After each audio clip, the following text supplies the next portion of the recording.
Hello everyone and welcome back to Anything Digital, and in today's tutorial I'm going to be showing you how to create a system restore point. And a system restore point is a handy feature to return your Windows PC to an earlier point in time. It can also help during blue screens of death like this.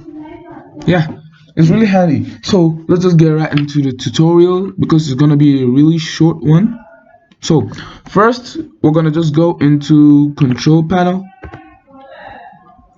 and we're just gonna search system, and as you can see, create a restore point,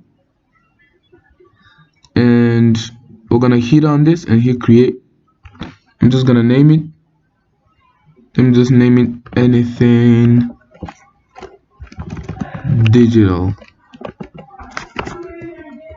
What a nice name. So hit create. It's gonna start creating it, so it's just gonna take at least 2 minutes. So I'm just gonna pause the video, and boom, it's done. The restore point was created successfully.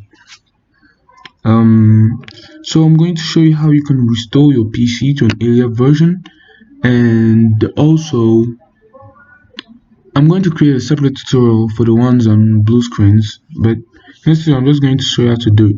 So you can just hit system restore and restore files and settings, hit next, and here's the one we just created, so hit next. You can scan it for affected programs if you want, but I just created it now so I know there's nothing affected.